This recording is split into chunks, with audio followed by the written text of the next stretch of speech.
Assalamualaikum warahmatullahi wabarakatuh. Perkenalkan, nama saya Muhammad Ilham Firmansyah dengan NIM 105-285. Di sini saya akan mempresentasikan tentang framework pada enterprise arsitektur.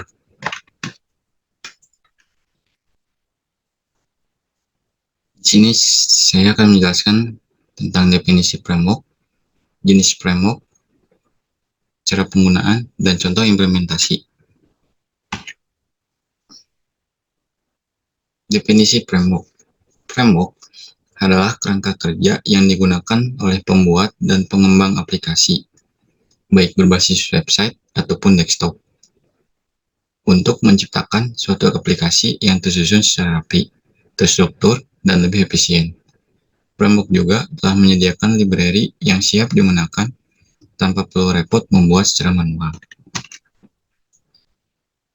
Sini ada jenis-jenis framework. Yang pertama ada The Open Group Architecture Framework. Yang kedua ada Department of Defense Architecture Framework. Yang ketiga ada Federal Enterprise Architecture Framework.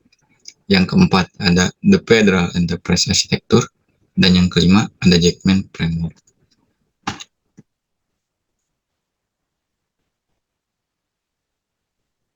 Jenis framework yang saya akan bahas yaitu pertama adalah TOGAF, yaitu The Open Group Architecture Technique. Adalah sebuah kerangka kerja yang dapat digunakan untuk mengembangkan arsitektur yang diperlakukan untuk pemenuhan kebutuhan bisnis. TOGAF juga membantu organisasi dalam merancang serta mengelola arsitektur perusahaan yang kokoh dan berkelanjutan sesuai dengan tujuan bisnis dan teknologi yang ditetapkan. TOGAF juga memiliki beberapa pilar diantaranya. Pertama, ada bisnis arsitektur yang dimana menjelaskan informasi pada strategi bisnis dan cara adaptasi pada proses dalam suatu organisasi.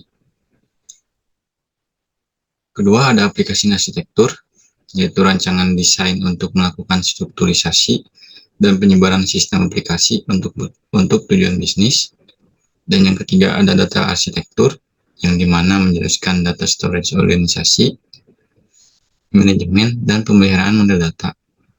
Dan yang keempat ada technical arsitektur, yang dimana menjelaskan seluruh hardware, software, dan infrastruktur IT yang diperlukan dalam pengembangan aplikasi. TOGAF ADM atau Architecture Development Method adalah sebuah metode generik yang dapat digunakan untuk mengembangkan dan mengelola model arsitektur enterprise dan dirancang untuk menangani kebutuhan sistem dan organisasi. TOGAF ADM juga merupakan inti dari kerangka kerja TOGAF itu sendiri. Cara penggunaan framework TOGAF. Yang pertama adalah memahami konsep. Pelajari dasar-dasar TOGAF dan konsep arsitektur perusahaan secara umum. Yang kedua ada tujuan dan kebutuhan, yang dimana identifikasi kebutuhan arsitektur yang ingin dikembangkan dan tentukan tujuan bisnis yang ingin dicapai. Yang ketiga, membentuk tim. Bentuklah tim arsitektur yang berpengalaman dalam arsitektur perusahaan. Yang keempat ada menerapkan ADM. Jalankanlah ADM untuk mengembangkan arsitektur dari perencanaan hingga pengelolaan. Yang kelima ada evaluasi dan tinjau, yaitu untuk memastikan arsitektur sesuai dengan tujuan bisnis dan kebutuhan organisasi. Dan yang terakhir ada implementasi, yaitu kita harus mengimplementasikan arsitektur sesuai rencana yang telah ditetapkan.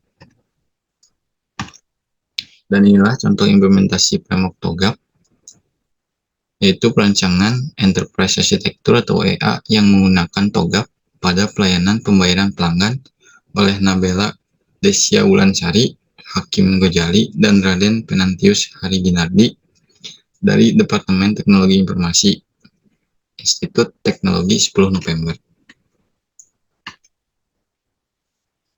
Dan jenis framework yang kedua yang saya bahas yaitu PEAP, atau Federal Enterprise Architecture Framework, yaitu adalah kerangka kerja arsitektur perusahaan federal yang dikembangkan oleh pemerintah Federal Amerika Serikat dan merupakan kerangka kerja standar industri untuk kerangka kerja arsitektur perusahaan pemerintah. PH bertujuan untuk meningkatkan efektivitas dan efisiensi pengelolaan sumber daya teknologi informasi dalam pemerintahan, serta mempromosikan interoperabilitas dalam pertukaran informasi yang lebih baik antara agensi dan departemen pemerintah. PH juga dirancang untuk membantu arsitektur perusahaan menjadi lebih efisien dalam kolaborasi dan menyoroti peluang penghematan biaya. Kedua, ada karakteristik PH. Yang pertama, merupakan EA referensi model. Kedua, standar yang dipakai oleh pemerintah Amerika Serikat. Ketiga, menampilkan perspektif view yang menyeluruh. Dan yang keempat merupakan tool untuk perencanaan dan komunikasi. Cara penggunaan framework PH. Yang pertama, memahami konsep, yaitu pelajari dasar-dasar PH dan konsep arsitektur perusahaan secara umum. Kedua, tujuan dan kebutuhan.